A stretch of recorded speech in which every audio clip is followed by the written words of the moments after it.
Today is typically, it's the first Thursday of the month. So it's the what Jeff likes to call the high level, right? The 30,000 foot view of whatever topic it is that we're talking about. Well, Jeff is on vacation with his family in the Ozarks. Yeah, I think in the Ozarks. So he asked if he could switch with me. And so I think he's going to be doing next week and I'm going to be doing this week. So you will still get Jeff. He's not off the hook. You will still get him. But today we are going to talk about culture. It's the entire month. And my favorite thing about doing culture in this class is that I'm working with a bunch of super high Ds on the DISC profile and who can't stand to talk about culture, but they want me to give them a 30-second answer.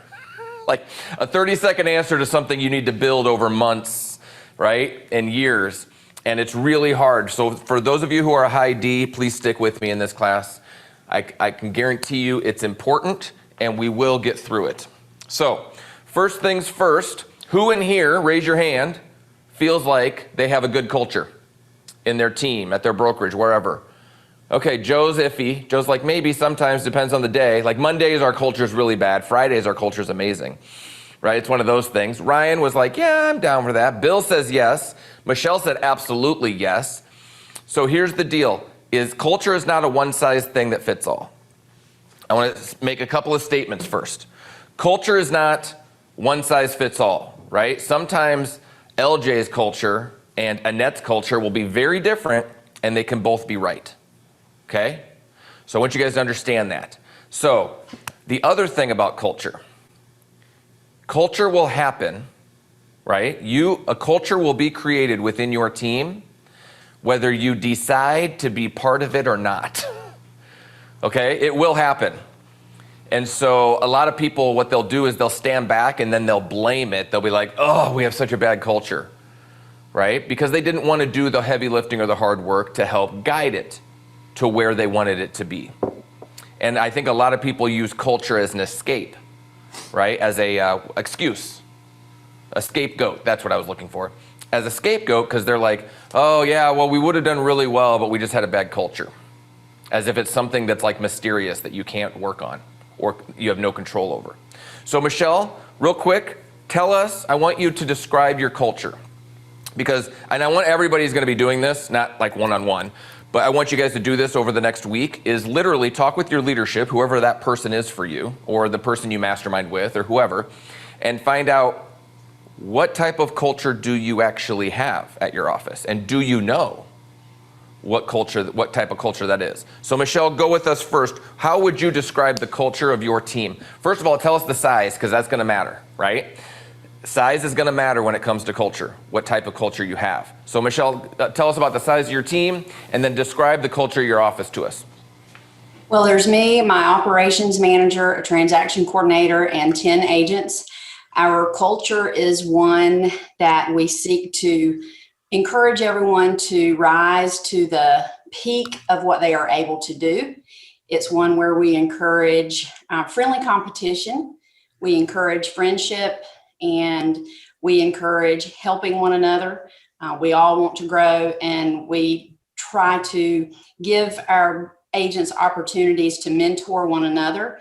We've recently tapped one as a onboarding specialist and mentor, and one as our brand ambassador. So our culture is one of opportunity for growth, encouragement to grow, and encouragement to help one another. And we like to have fun. Okay. So I heard the words I heard over and over a lot were, and you didn't say this word, but this is what spoke to me, right? Is her performance. It's based off of people performing to be the best they can be. That doesn't mean everybody's got to sell 50 houses. It just means that they're going to work on their performance. Competition, but in a healthy way, right? And I heard fun, right? And I love that now do you feel that that's true? I know you said all those things. Is that what you're striving for, or is that what you have? That is what we have. Okay. We do quarterly events with our folks, and they arrange to get together outside. It's like last night, a group went paddleboarding together in one of our local rivers, and they just do that for fun because we enjoy one another. Perfect. Okay, so I like that. I appreciate that, Michelle. Let's go to somebody who had kind of a meh. How about Joe? So How would, if I yeah. just walked in your door and I'm checking out some local brokerages or teams, and I said, well, Joe, tell me what kind of culture you got going on around here. What is it like? How would you explain it to me? I would, the way I perceive it is our team is very driven. Okay. A lot of people, we're kind of our team is made up of a younger crowd. I'm the oldest of the whole team. So the dynamics of our team, I've got 2 TCs and a new construction admin, and then 5 agents. Okay. So what we we're very driven, but we're also very family oriented. Every one of us have a family, and we want that to be our culture. Is for our team to be like a family, if that makes sense. Yep. So driven and family oriented. Mm-hmm. My family was very different from your family, Joe. Right? What happens then? What happens then? Explain that. Go in a little bit deeper to me. What does it mean to have a family type culture? So we do like we try to get together every 3 weeks, 4 weeks, something like that, for dinner or drinks or whatever. We're always in a group chat together. It doesn't always have to be real estate related. It could be somebody's kid is sick or one of our agents is fixing a baby, things like that. We're always, like you would have a family chat with the rest of your family, everyone in a text or something like that. And we're in one of those and we pick on each other. Like, if you're going to be a part of this family, you have to have thick skin because we're hard on each other. Okay, so 2 things there. Everybody. Oh my God, I'm butchering the spelling. Just don't zoom in too close, Dana. Close enough to read, but not close enough to see this misspells. So what I'm hearing is when you say family oriented, that means that you know each other on a personal level, right? Which is good, but you're also going to treat each other, right? Like siblings would almost. Mm-hmm. Okay. So you might have to have thick skin. Does that mean that your culture is for everybody? No. Okay. So understand this. Every time we're creating something that we want to be a part of, we are also excluding people. Yeah. And we're not always just excluding bad people, right? Mm-hmm. So understand that the culture you are building, right, is going to only work for a certain subset of people. Mm-hmm. So it's because sometimes people will have, and I'm just going to give you an example, and I love that. Thank you for sharing. This is perfect. That right there would be great for me. I would love that type of culture, right? But I might find somebody else who does not. So I want you guys to understand this. I'm going to show you kind of an example here. All right.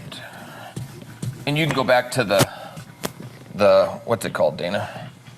The group photo. Okay. So,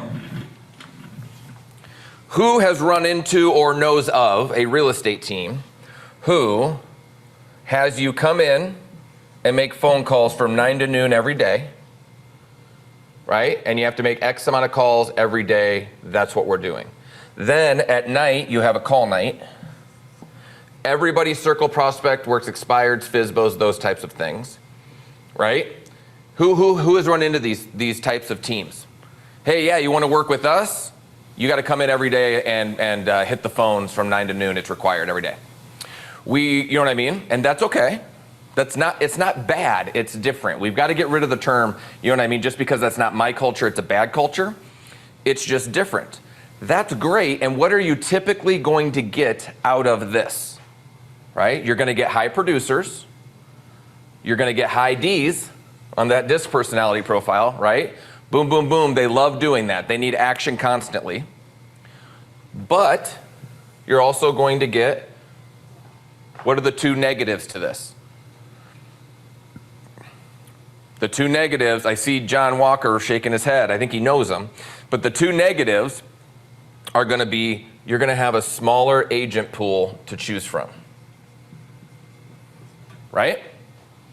Smaller agent pool. I have some people who are like, oh my God, I absolutely want my team to be just like a family, which that's where I'd like to work, Joe.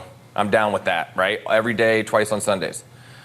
But then they'll also complain And I'm not saying this is you, Joe, so have thick skin now because we're brothers.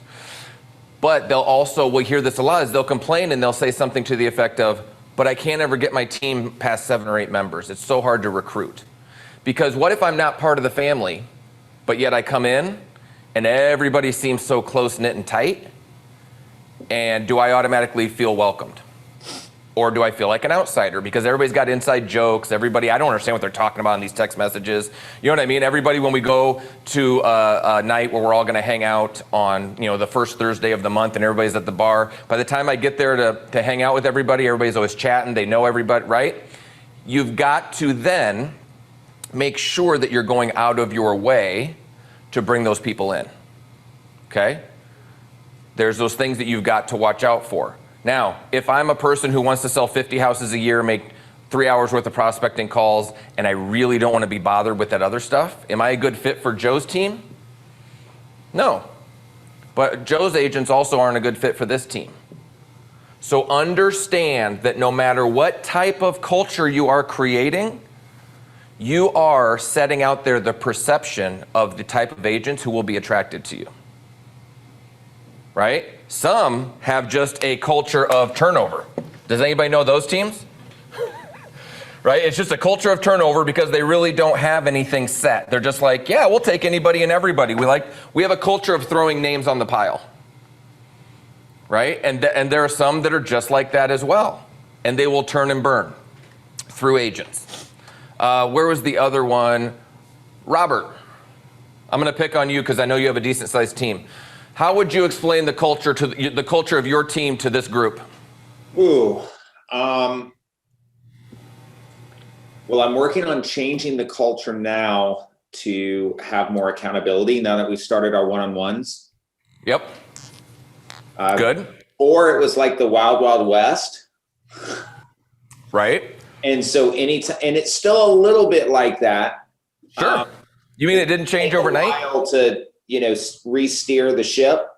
But my goal is to have kind of a hybrid between, I used to be the manager of a mega team that had what you talked about a minute ago, where it's like you're on the phone from 9 to 12 every day, you have a call night, and everyone hated it. And they also had a culture of turnover because even though they had 50 agents on the team, it was just constant burnout and people leaving. And so then they're constantly going and getting new people. I would rather it be more like everybody gets along and you've got to drive yourself, but we'll help keep you on track. You said my favorite word, and it is a culture of, thank you for sharing, Robert, accountability. But here's the deal. Not micromanagement. There you go. Here's the deal. Does that mean that everybody's going to like to be on my team if I have a culture of accountability? No. I have to understand that my team is not going to be for everybody. There are some agents that we bring on and they're like, you're kidding me, right? I have to show up to this team meeting. I have to come to a one-on-one. You want me to track my numbers for you? Hard pass. And we had to learn with that. We didn't understand. We tried to make everybody fit into it, and that's not the way it goes, right? We finally figured out we were trying to force a culture of accountability on every agent we had when we were a team. And guess what that turned us into? We started to have a culture of turnover. Right? And those agents who were pushing back on that were infecting the ones who were on board already. Okay? So what we want people to understand is that you have to be crystal clear on what your expectations are when it comes to culture, when you're bringing somebody on, because it helps you investigate if we're going to have a culture of accountability or a culture of family oriented or a culture of fun. We have to make sure we're setting those expectations with everybody who is checking out our team so that they know that going in. And then we have to figure out, how do I mitigate the issue of somebody coming in and not seeing eye to eye right off the bat. Because I might be really proud, like Michelle might be really proud of her culture that she's created, right? It sounded awesome. Like, who wouldn't want to work there with how she described it? And even if all those things sound great, and I joined the team, right, because I had a meeting, and Michelle told me all about this, and I'm like, well, yeah, I want to do that, right? Well, Michelle's got to think about it and say, great, it took me years to create what I have right now, right? Is it going to take a week or two to assimilate somebody into that? No, it's going to take longer than that. And so Michelle has to think about it and really investigate her culture and how to bring somebody else in, depending on what type of culture she has, okay? And that's where the rub is. That's where everything sounds great. Like, I could ask people, what's the most important thing about your team? Oh my God, our culture. Great. When you go to recruit, what do you recruit? Numbers. Right? Like, I love family oriented. That's awesome. Who do you choose who to call and recruit? The people who produce. Right? Remember that when you're recruiting, the type of person you're recruiting is just as important as how well they produce. Because maybe somebody, if I'm always going after the high producer, it's just as important for me to understand and know what type of personality they have and if they would fit well with my culture. And we are seeing that here because now we have changed from a team to a brokerage. And we went from 29 agents, I believe, to 111. Do you think we kept the exact same culture? Absolutely not. Right? Now our culture went from accountability, which we still have that, and I'm going to dive into something here that I want to get to. We still have accountability, and we still try and have fun. Like, we've brought in, oh my God, what did we have the other day? We brought in comedians, we brought in all this stuff. But what you're going to see is, my God, this eraser is going to give me a workout, Dana. You need it. I need it. Sorry. Fair. Okay, so we found that we have a culture of accountability, and some agents flock to that. Then we have a culture of fun, and the agents who never show up to the brokerage meetings or things like that or the trainings, they're there when we have a DJ and a happy hour, right? And then we have the culture of education. Some people love to come to trainings, but I'll never see them outside of business hours, right? And so we have found that what we needed to do is, like Robert said, I'm not going to micromanage exactly what I feel like you need to be on this team. I don't want to have you come and be held accountable, and you have to come to the fun stuff, and you have to come to all the education. I'm not going to force you to do all those things, but I'm going to have available all those things so that people can choose. Okay? And you can do the same thing with your team. And this is when we went from about 11 to 12 agents, when we started getting into 25 to 40. Once we realized that we were going to start to create options for people, right? Then they could choose how they wanted to. Now, there were some that we just wouldn't allow, right? We are not going to give up on, you got to be a good person, right? We weren't going to negative stuff we were willing to get rid of right away. But we had to be intentional about it, otherwise we didn't know. Right? We didn't know if somebody was negative if we're not being intentional and actually meeting with them and what's the word I'm looking for? Inspecting what we expect from each one of our agents, okay? But once we realized that our culture had to be a culture of, I can be a culture of accountability without having to meet with someone every single day. I can have a culture of fun without having beers at noon with everyone, right? You can do those things, but understand that it doesn't have to be all you're about. And so what I want you guys to understand is that even within your team, you can have this: dependent, interdependent, and you guys hear Jeff talk about this all the time. and independent. Does the independent person want me to put a culture of accountability on them? Probably not.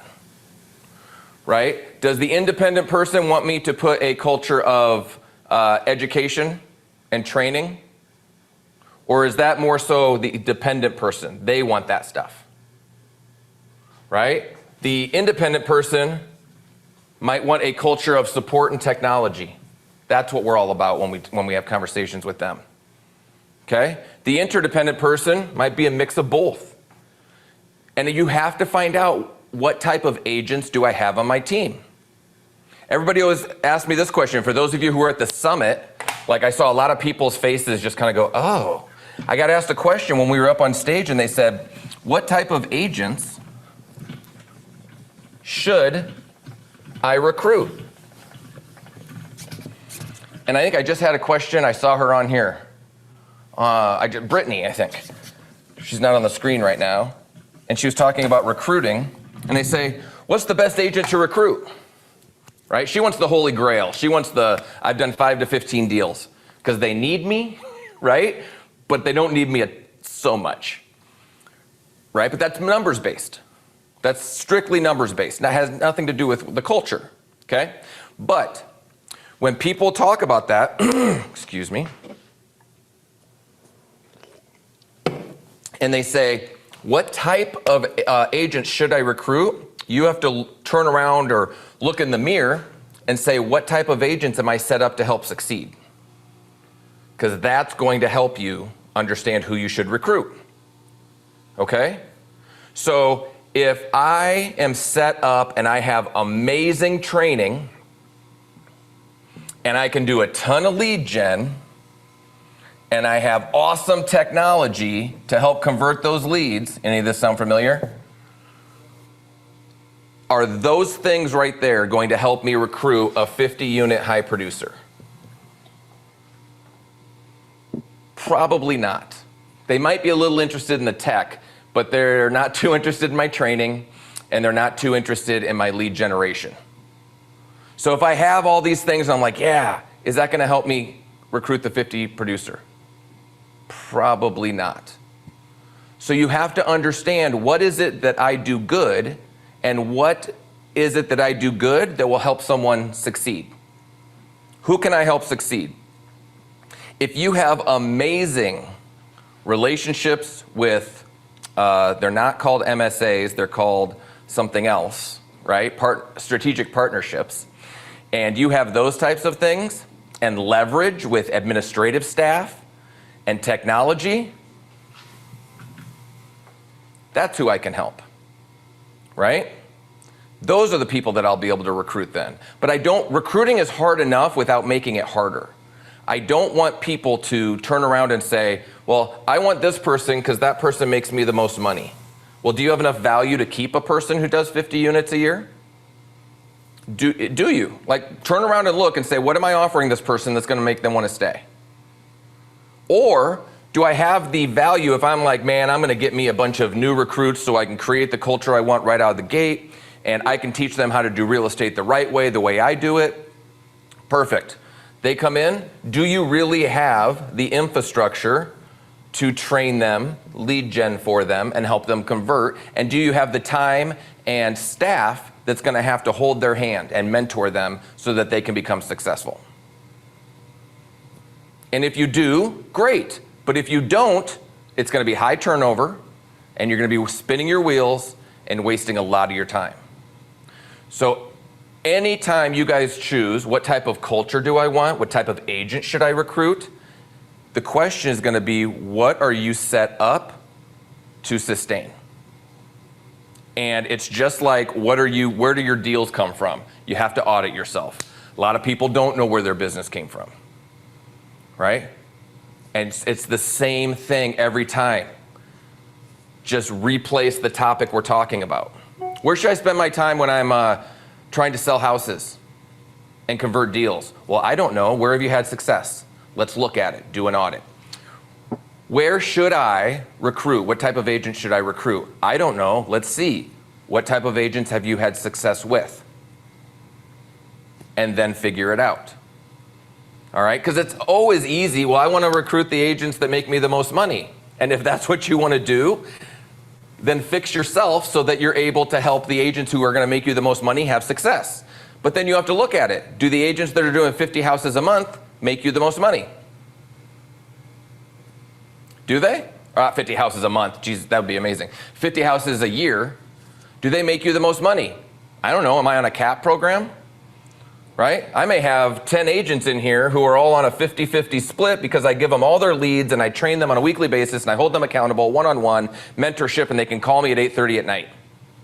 And between these 10 agents, they all do one deal a month. Right? One deal a month, and it's a 50-50 split. I'm making pretty good money off of those 10 agents. But I have 2 of these agents who are doing 50 a year, so 50 a year is about 4 deals a month. And I have 2 of them, so I'm doing 8 deals a month, but they're maybe on a cap. Oops, sorry, that's 8. 8 deals a month, so 8 to 10 is pretty similar, but maybe they're on a cap or they're on a really high split because they're a high producer. This is why we track all those numbers and try and find out who is making us the most money. We know per agent who we're making. So I know that an agent that's doing between 1 and 12 makes me X, but this agent might only make me Y. But a lot of people don't know. I see people bending over backwards to make sure they keep this person happy when this person makes them twice as much money. Because this person gets them put on lists, right? This person gets them ranked in the top 10 for XYZ brokerage in XYZ region. And then they use that to recruit other people. But is this person making them the money, or is this person making them the money? A lot of times people don't know. They don't know where their money's coming from. Remember when you're an agent, you do a self-audit, you find out where am I going to spend my time that's the highest producing dollar activity, and then that's where I'm going to double down. Same thing with agents and recruiting. Which agents am I equipped to help, and which ones are making me the most money?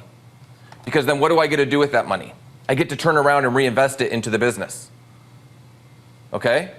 So some are bending over backwards to make sure that they keep this and not spending any time on this. And then if you go look at your books, this is what's keeping you afloat. Right? This is not. But it could be, right? But you have to know your numbers.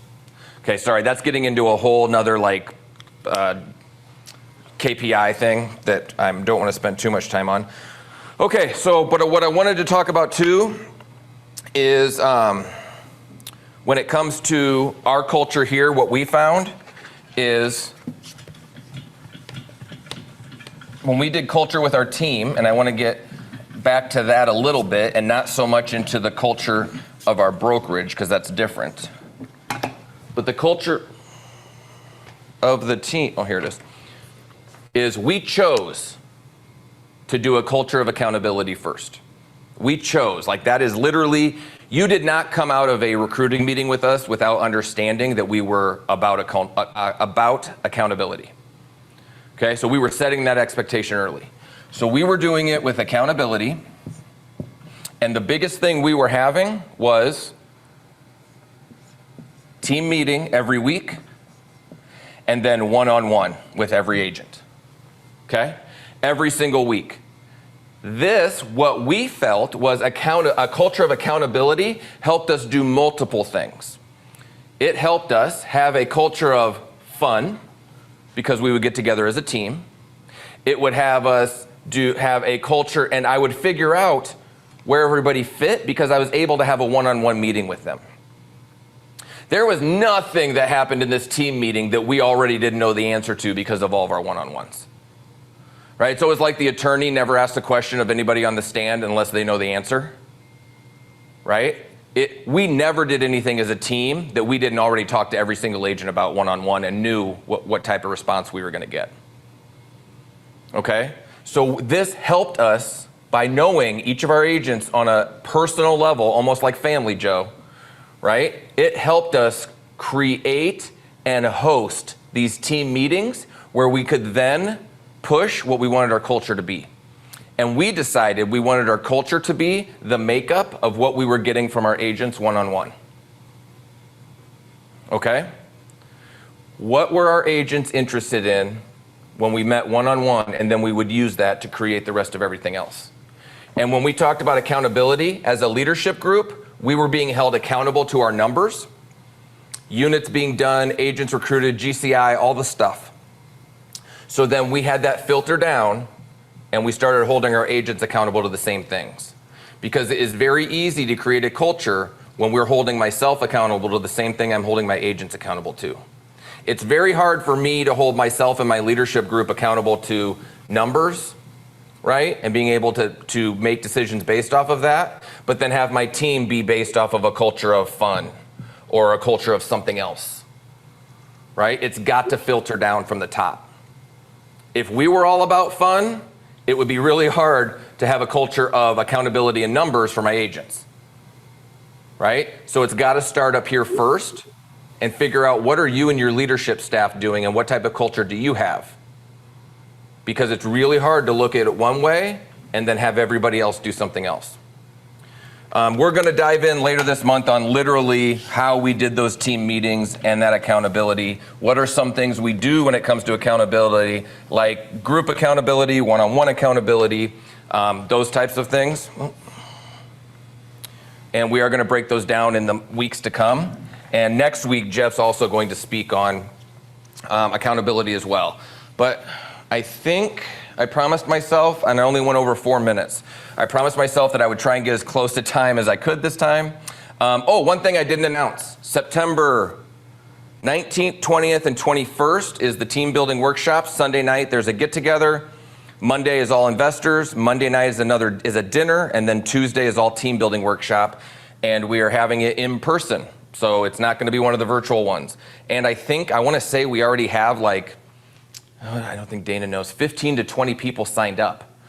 So I've been getting a ton of emails from you guys, and I want you to be strategic about this. Yeah, like you're coming back, and I have people like Robert. Where are you at, Robert? Are you still on here? Robert's like, hey, yeah, I have a person who I'm trying, and I think he even used the word convince. How do I convince them to partner with me because they bring a ton of value, I bring a ton of value, this would be a great partnership. And I was like, well, why don't you leverage ERS to convince them for you and bring them out to the workshop? We have so many people who come and they're like, yeah, we're really looking into building this and I want to have a strategic partner of this mortgage broker that I know. Great, bring him with you to the workshop. Bring the people that you want to partner with to grow to the workshop. Then you can have us standing up there for 10 hours, right? Helping them understand it instead of it coming, through a third person. Be bringing people that you want to partner with, or a lot of people will bring their, if it's Keller Williams land, they'll bring their MCA, they'll bring their team leader, right? Or they'll bring somebody they want a strategic partner with. Bring your person, your Andy or your Kevin, your ops manager, right? Your success manager. Bring them with you to the workshop. Okay, because then that's when they start to get that clarity, and instead of you kind of dragging them with and giving them checklists, they go back and they're like, hey, what about this, this, and this? This is stuff that we should do. And they're on your team instead of being pulled with, right? They're pushing with you. So it is September, oh man, I killed this marker. September, that's gonna be done. 19th, 20th, and 21st, it's a Sunday night, Monday, Tuesday, and again, just a heads up, shameless plug, that's 2 days after my birthday, so guests are allowed to bring presents. Thank you, Dana. Guests are allowed to bring presents, and yeah, that's it. I just want to make sure you guys knew that. All right, perfect. Q&A. Now we can talk about anything. We can talk about how amazing Michelle is, and we would like to fly her out to create culture and give a culture speech at one of our brokerages. We can ask Camille and Owen how they are doing when it comes to their new assistant that they've hired. We can talk. I've answered a lot of questions via email about commission splits lately. That's another one. We can talk about recruiting. So 919, 920, and 921. Just have those up there. Okay. Bill Heenan from Waterford, Connecticut raised his hand. What do you got, Bill? Thanks, Andy, and I will see you on the 19th. We're already booked. We just have to send in our registration. There's 3 of us. I'm bringing my team leader as well as my partner. Oh, that's awesome. Real quick, Bill, before you answer or ask your question, just raise your hand if you're coming to September's, because it's a large group. So we got Michelle's coming out, Robert's coming out. Robert, are you bringing that person? I'm asking her this week. Perfect. Okay. Bill's coming out. Okay. This is going to be good. All right. Go ahead, Bill. So early in your presentation, you talked about the transition from accountability to moving. It sounded like you hit your head with a certain amount of agents and you started to move that culture to something else. Do you remember what that count was? Where did you start to stumble? It seems to me, we have a training environment and I'm very proud of our environment. It's a professional training environment and we have fun too. But at some point, you start to lose control of the environment just because you can't train 25 people. So any feedback on that would be great. Yep. So one reason why we had accountability is because it helped us, for lack of a better term, herd the cats. Okay. Accountability that was built in allowed us to at least kind of herd the cats where we wanted them to spend their time. But absolutely, and I can tell you the exact point of when it got difficult. It got difficult when we hit right up here. Our 12th agent. Our 12th agent is when it got hard because it moved from a natural family environment and we had pushback from agents on our team who were like, oh, are you sure we have to add this person? Yeah, well, is there something wrong with them? No, but I just don't get as much time with you guys. You know what I mean? Like, am I still going to get the number of leads? A scarcity mindset, we noticed, started kicking in when we got to about our 12th to 15th agent, right? And it did not go away until we hit a cap of about 25 to 30 as a team. This is when we really started having struggles. And we realized if we wanted to get bigger, we were going to have to open up to the brokerage model. Now, we went from 30, I think our high water mark at one point was 51 agents on the team. And I will tell you, there's no reason that we should have agents on the team who I don't even know who they are. And I'm the success manager, and this started to happen, right? It started to happen, and they weren't producing, and this is when turnover started to happen. We were not equipped or ready because I was doing so much stuff that we weren't equipped to having 51 agents. We weren't prepared to do that. So I will tell you, we started noticing at 12 to 15, and then this turnover, we finally pulled back when we were at 51, and we started having it right around the 25 to 30. And then that's when we started implementing teams within a team, where some of these agents could be mentored by other agents on the team. We started having some of these agents of the 25 or 30 leading some of the trainings, right? We started having the team take more accountability with the team. Here it was strictly just me running everything, training, one-on-ones, all of that. Here, I was able to offboard some of the training and mentorship and just hold more one-on-ones with the team leaders. We had to adjust, but these are the benchmark numbers. 12 to 15 is when we first saw a struggle. We broke through that to get to here, but we had to adjust. Then we broke through that to get to here, dropped back to about 25 or 30, and now we started the brokerage. It's just one more comment. It's funny you should say that because that's exactly what I'm experiencing. Right around that 12th person, I start to hear the scarcity of we have to join, I hear it through the grapevine where he's adding too many people. So I appreciate it. And I would love to say like we came up with it. We didn't come up with it. We just experienced it, just like you're experiencing it. You know what I mean? We experienced it. That's what happened. And so now when people ask, just like you right there, we turn around, we say, this is what we experienced. And it's always like, oh my gosh, when you hear other people running into the same things. You know what I mean? So yes, I agree, Bill. We still have an agent with us to this day she started like about 2 months before I did back in 2011. And she was always the first one who was like, we can't be adding somebody. We can't be adding somebody, right? There's Andy, you don't have enough time. Are you gonna be able to answer when I call? We're not doing enough lead gen. Will I still get to keep my one-on-one time? We don't have enough time to speak at the team meetings. Like you just go down the list right? And it was, we had a moving truck at the time for our clients. There's gonna be so many agents, we're not gonna have, the moving truck's not gonna be available for my clients. Like, it was every step of the way, right? She was just like, no. And she was a great producer, and she was really, really good with all the agents, and she's still here with us to this day, right? And she loves it, but I will tell you this, she was a symptom of other agents, which we found out, but also we felt that we had created a culture where she felt okay saying that to us as leadership. She wasn't turning around and saying it to other people, she was saying it to us, right? Which is different, because she felt comfortable enough to talk to us in leadership about it, not turn around and kind of, you know what I mean, whisper behind people's back. But every step of the way, and it was great because we knew those things because we were having one-on-one conversations with her every step of the way. And she is not shy about letting you know what she thinks. And she's amazing. So she's one of my favorite agents ever. All right, great question, Bill. Oh. Hi, Andy. Uh-oh, who said that? Hey, Camille and Owen, what do we got? Okay, so one of the things you said really stood out to me was, what value are you offering to agents to help them stay with you and your team? So Camille and I, we just added our assistant, so it's just the two of us still in production. And so we are working on our value proposition to bring to other agents. So I'd like to hear from you and maybe from others, how soon did you guys have your value proposition formalized before you started recruiting and bringing agents on to join your team? Perfect. Okay. So we've talked about ours a ton, and I will recap it, but I want to hear from some other people first. When you brought on your first agents, what were you offering them of value? What was it of value that you offered them? Anybody? LJ. Okay. LJ, tell us, what was it when you first hired your first agents? What were you offering them of value? Extreme mentorship. What's that?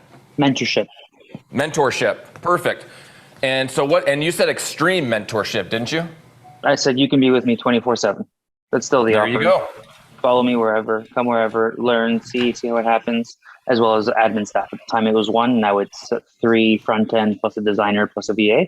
But initially it was just, you can follow wherever, see everything, be involved in all the conversations, at least listen to them, and you'll be able to start applying things pretty quickly. I love it. And he kind of stole my answer because that's what Jeff offered me, access.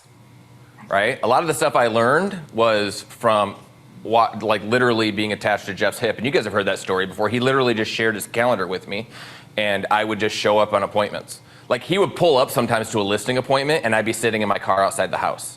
And he'd be like, oh, I was wondering where you were, right? And then I'd just walk in with him. And so it was those types of things, or I'm sitting listening to him make calls. There's a ton of value just by remember what we told, it's the same thing we told you guys when you hired your administrative assistant? What was my answer? She needs to be stuck to your hip so that she understands what it is necessary and what you need from her. Same thing with agents. If you want to understand how to be successful, follow me. Yeah. Right? Yeah, and it's going to do, oh, go ahead. We had someone in mind recently that was new to the brokerage, go-getter. She wasn't really being successful on her own yet. And she showed property for us when we were out of town, super great. And I was like, oh, and I think she might be awesome. And then just last week, we heard she became another team's admin assistant and going to grow into that. And I was like, oh my gosh, I was scared to have that conversation because I didn't know, So Yep. I think we're also asking at what point do we start those convos, because we're good at identifying. It's just being scared. Yes. Yes. The answer is fail forward faster. Okay. Yes. Oh, LJ says yesterday. LJ, yes, I know. See? Yeah. Yes. Fail forward faster. What you did was, I'm not worried about that person, right? Whoever the agent was that's now an admin for somebody else. It's the fact that you let an opportunity slip by without taking advantage of it. Okay? So, are you going to fail and are you going to bring on some agents that aren't right? Yup. But if you learn from those agents, and you will learn what to look for in the next agent that you're going to bring on, and you'll also learn as to what am I good when it comes to offering value. You may not even know what type of value you have to offer yet, but you'll figure it out by trying to offer value. You'll figure it out by doing. Does that make sense? Yes. So yes, agents, it's kind of like a joke right now, and sometimes they won't even, like, they'll text me and they're like, I had a question, but I realized your answer was just gonna be yes. Like, you know what I mean? Because I'm like, of course you should do that. They're like, Andy, should I? And then I just kind of give them a look and they're like, okay, and then they walk out. I'm like, yes, go do it, right? Go do it. If you're thinking about, ooh, would this work? Instead of trying to spend the whole day figuring out if you think it might work, do it and find out. Okay. We could be done and on to something else by 10 a.m., right? So don't spend and I know that's really hard for the SCs, like you need the numbers to back it up before you make a decision, right? And that's why it's always good to have like a high D like Jeff in your life, and then I can turn around and talk to Kevin and say, yeah, Jeff wants to do this, do the numbers back it up? Thank God we have 11 years of numbers to go off of something. But right, and then I can usually translate because Jeff's like, yeah, I wanted that done yesterday, and Kevin's like, no. Right? And then we'll talk about it. But it is. We found out a lot of stuff where it was, Jeff said, we're going to do all of this stuff. We're going to fail forward fast. And Kevin, your job is to track how everything happened so we can make a better decision next time. And the act of failing was not wasted. Okay? Failing is never a waste if you learn from it. And I would have much rather have had you just butcher that whole conversation with this agent and you're like, oh my God, what did I do wrong? Whatever, right? Figure it out, but you got to do it to figure it out, okay?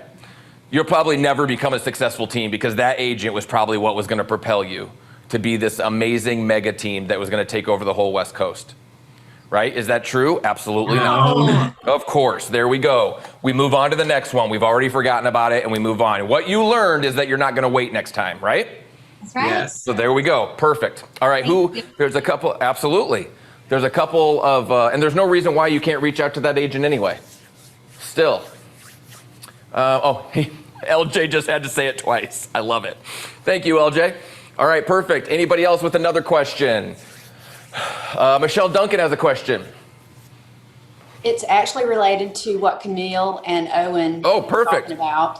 Yep. I have missed some folks that I wish I had just called. And what I have now discovered is the admin, the person that went to the admin, I find that new people who I see potential in, many times they get scared and they need income. And so what I have started doing, when I interview people and I see that I think they're going to be a good fit, I can tell they're driven, I can tell they want to do things right, but they're scared and they need the paycheck. I offer the extreme mentorship that Bill spoke of, but I promise them that I am going to give them one piece of business because they don't know how to convert leads well yet. I'm going to give them one piece of business, and either one of our senior agents or I will mentor them through the process with that agent, and that commission is theirs. That makes people say, okay, I can do this. They know they're going to get the best of you. They know they're going to get the mentorship, and they know that your expertise and your knowledge is going to help them get a paycheck. And I believe that gives people a level of commitment to you, that they're willing to take the risk, not go to the admin, not go to the place that's just promising them leads. People need to know that you're going to help them achieve some level of success, hopefully before they go broke, trying to wait on the piece of business to come to them. Yep. That is great advice, Michelle. Thank you. So how often do we hear this, real quick, just to expand on that topic? Especially when you're recruiting or talking to anybody, admin, whatever. I'm happy where I'm at. Yeah, everybody's shaking their head now because we've all done those recruiting calls. And then what's the follow-up question to that? That's great. What do you enjoy so much about where you're currently at? I want to know what it is that you like being, what about where you're at Resolution Realty, what makes you happy there? Because it's just the same thing when we do stuff about, when we're doing goal setting and somebody says, I want to make 100K. Why? Well, because that's a lot, right? That's what we hear. They don't know why. They just know that they want to make 100,000. Well, I'm going to challenge them and say, great, what is it that makes you happy where you're at? And it leads back to exactly what Michelle just said. Where they're at isn't scary. They know where they're at. They know that they can make enough money to put food on the table, possibly. They know where they go every day. They know what the expectations are. But is that a place where they will grow? And growth is scary because growth is unknown. You have to you have to have conversations with somebody even though you don't know you can offer them value. Right? You have to do those things. And so I'm happy where I'm at. Great. Why are you happy where you're at? What is it that Vince in Maryland offers you that makes you so happy? Because even if that conversation doesn't lead to anything, they're going to think to themselves, what is it that I like so much about Nebraska Realty and why I'm there? Right? What is it? And makes them start to think so that when you have a follow-up question, right, or a follow-up conversation, that question that you ask them is top of mind. Don't let them get away with that. I'm happy where I'm at. That's amazing. I'm happy you're happy. What is it about being at ABC Realty that makes you so happy? And it doesn't need to be confrontational. If they come back and they're like, well, what do you mean? I'm like, well, obviously they're doing something right. I want to know what that is. And make them think about it. And guess what? If they do come back with, well, they offer me X, Y, and Z. Oh, well, that's great news because that's one of the things that we offer as well. Is that it?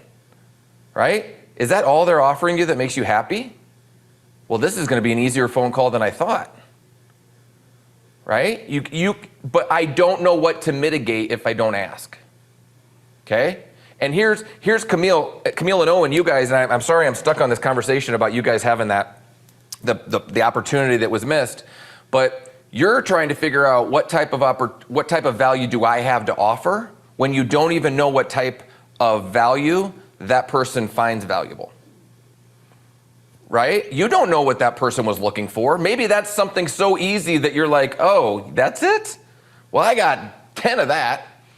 Right? It's like when we sit down at a listing appointment and we say to somebody, we want to give them our marketing piece that's so amazing and so unique and nobody else in the world has it. We want to give them that marketing piece when what I really just like to do, the very first question I sit down is I'll say, so tell me about the last time you sold a home. What was the best part of it and what was the worst part? Right? What are you looking, what scares you the most about selling your house this time? What are you the most excited about? Then it allows me to narrow down and then mitigate that fear, right? Instead of telling them what I think they should want to know. All right? And so I just want people to understand that when you're doing those types of things, just like Michelle talked about, right? She sees potential, but they're too afraid because they don't even know how to fix their own situation. So they take the easy way out, which is, I could make $50 an hour, but I don't know how and it's hard and no one's showing me, so I'll accept $15 an hour because it's guaranteed. Right? And Michelle's saying, well, I'll guarantee you one of these. And while we're doing that, isn't that a great interview process? Over the next 30 to 60 days while we're working this piece of business, and you get to be mentored and you get to mentor somebody. How cool is that? But it is all about access to the knowledge to do this instead of settling for this. And that's what Michelle's offering. That's what Camille and Owen were offering their administrative assistant, right? That's what LJ is offering. Access to the knowledge to be able to do that.